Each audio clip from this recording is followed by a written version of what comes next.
Lechon kawali at kanto style whole fried chicken yung babanatan natin ngayon, tropa. Dahil birthday ni Ermats, iyan yung babanatan nating pangpulutan, tropa. Let's go!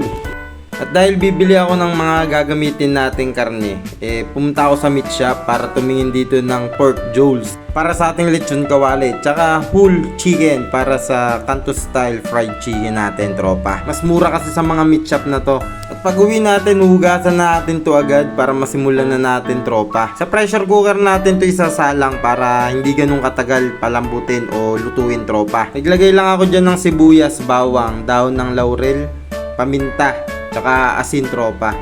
Then lalagyan din natin yan ng tubig, syempre.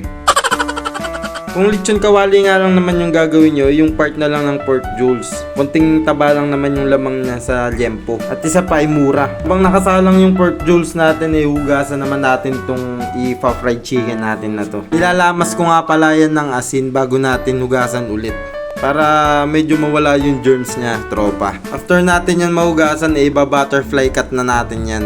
Sobrang dali lang naman niyang biyakin. Sa gitna lang, wala kang ka-effort, mabibiyak mo yan Ibababad ko nga pala yan sa kalamansi tsaka sa patis para mas malasa yung fried chicken natin. Pagkatapos natin ilagay yung mga pampalasa natin, tutusok-tusukin ko nga pala yan para manuot yung lasa niya sa mga laman, tropa. Then ibabaliktad ko yan para sipsipin lalo. Mga 15 minutes ko lang yan napakulo, tropa, goods na yan. Tapos lalagyan natin yan ng kalamansi. Pag bumagsak na yan, ibig sabihin wala nang pressure sa loob yan.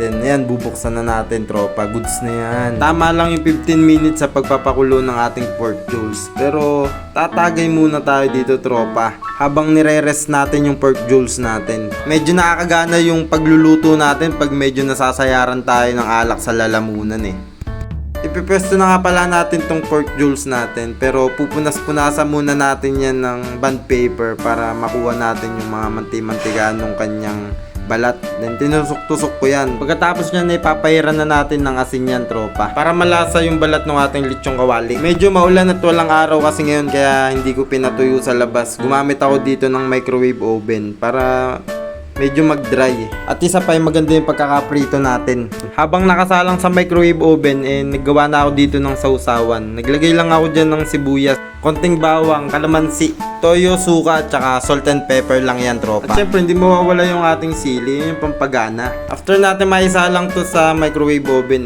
hihiwa-hiwain natin yan, tropa, para madali na biyakin mamaya. At para maluto rin yung loob agad.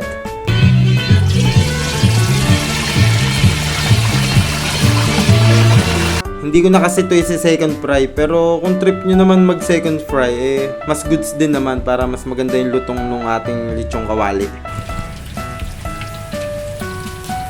Pag ganyan kalutong na, goods na yan. Tapos titipak lang tayo dyan ng konti.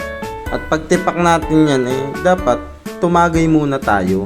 Yan yung pangontra natin sa baboy. Mukha pa lang, alam nyo na yung lasa ng alak.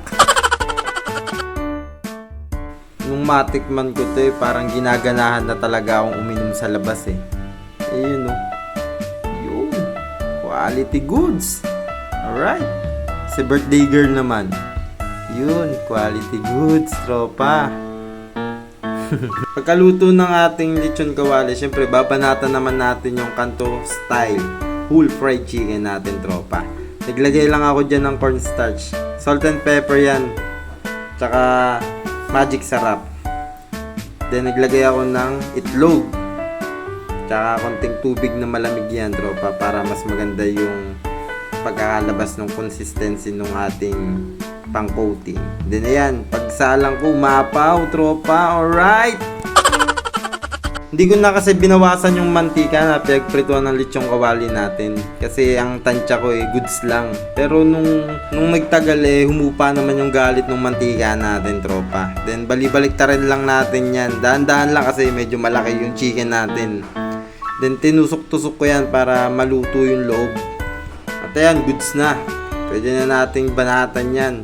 Pero titipakin muna natin yan, tropa, kasabay nung lechong kawali natin.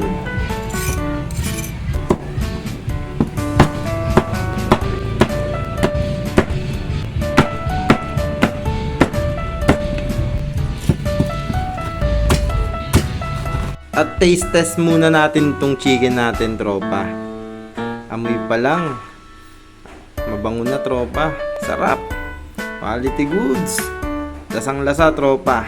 At syempre, babanat muna ulit tayo dito nung lechong kawali. Nakakagigil kasi kainin, tropa. Lalo't sa sausawan nating nagawa. Napakaswabe. Mapapa-quality goods ka talaga. Alright, tara na. Ilabas na natin to, tropa. At inip na yung mga manginginom sa labas. Hindi, sa totoo lang kami-kami lang din yan. Si Missy, sila Ermats, yung dalawang kapatid, Erpats, tsaka yung tsahin ko, yan, tsaka yung kaibigan ni Daddy. Gantong simpleng celebration lang, goods na. Konting tagay, tawanan at kwentuhan, tropa. Napaka-quality niyan. Happy birthday ulit sa Ermats ko. O siya, salamat sa panonood, tropa. Papalo ako ng page. Salamat, bye-bye.